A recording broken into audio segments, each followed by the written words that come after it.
Okay, perfect. Now, I wish to convey my deep condolences to the families and friends of the brave Kenyans that we lost in the uh, which we lost in the Mandamano. Uh, may God rest their souls in eternal peace and those families get closure.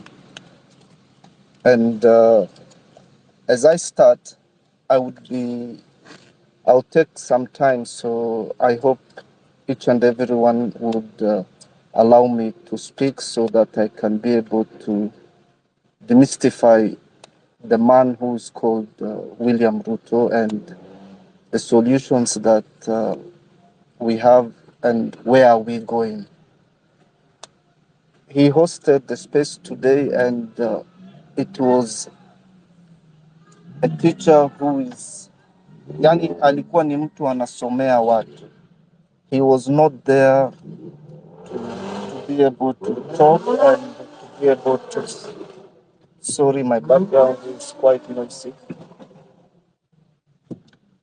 So, William Ruto is a conman in chief and not commander in chief.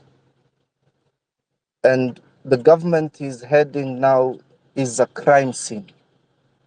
We are the ones who gave him power through the ballot, and we can still be able to get him out of office.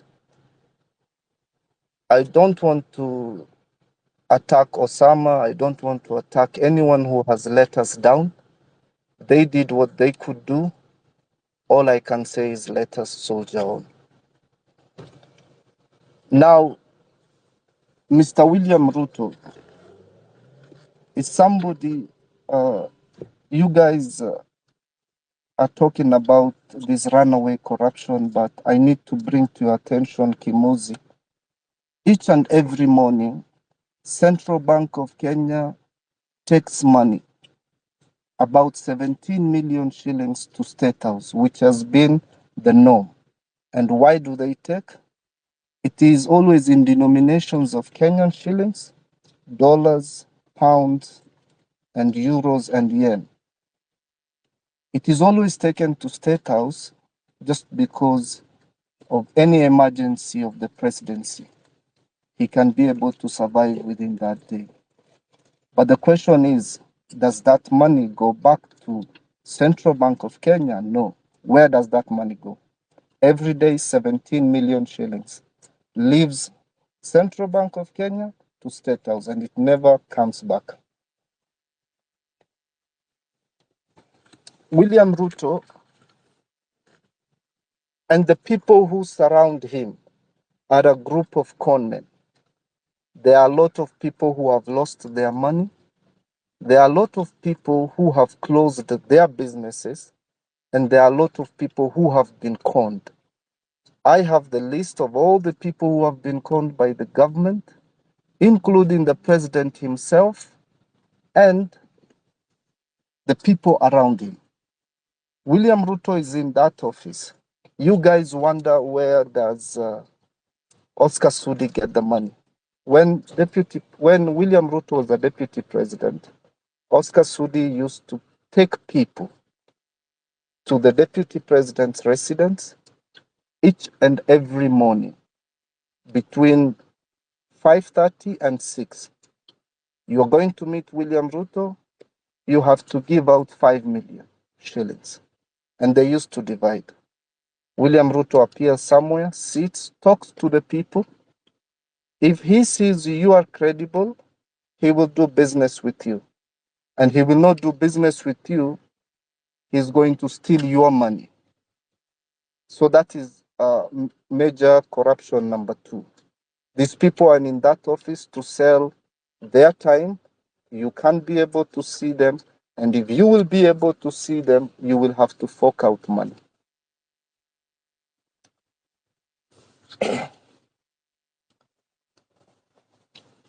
And this man, William Ruto, his litmus paper first to go for presidency was during the yes and no campaigns.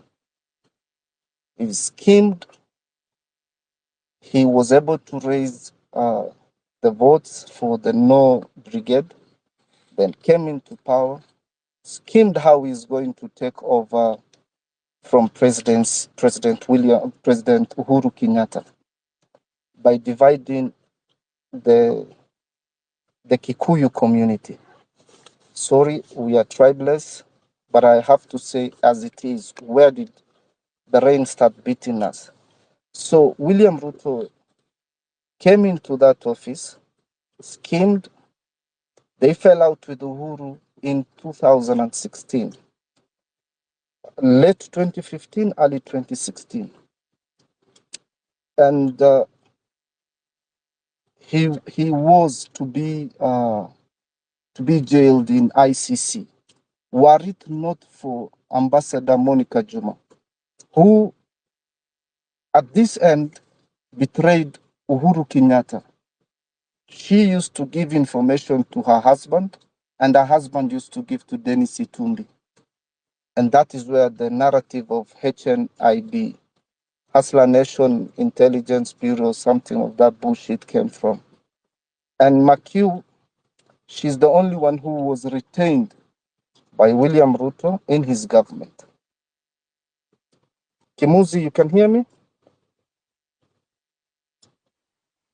We can hear you loud and clear. Yeah, we can hear you. We can hear you. We can hear you. Go on. So I'm audible, right? Yeah, Yes, you're you audible. are. Very, very. Okay, perfect. Now, when you're running a government,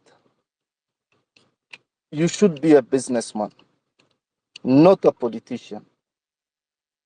You should be able to come up with solutions. William Ruto today has no business and has never been a businessman in his entire life. There is no factory or company that he has brought it from scratch. This is somebody today who I think in his all wisdom sat down and said, I was never employed until I became an MP. You heard that? So why would he want our children to be able to go outside, to go and have jobs, some stupid jobs in countries abroad, while his children here in this country have businesses? They are conning people, including even Nick, who was conned, a South Sudanese person, and other people who have been conned and were deported. So what you guys are seeing, you guys have not seen or heard of William Ruto. This guy, in terms of, he has zero respect even for a human being. That's all I can say.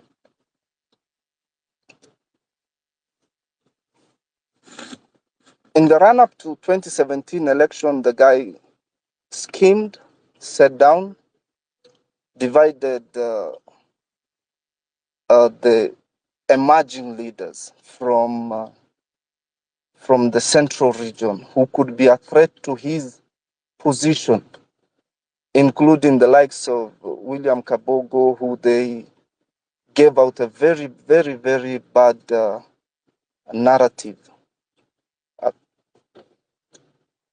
And I can see he's here in the space. He can hear me.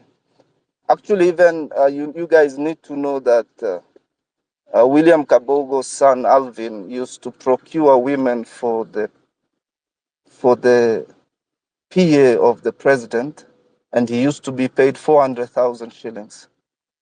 And they used to take those girls to Riverside Drive in an apartment which was owned by Jomo Geshaga. All the money that was stolen from Eurobond was divided among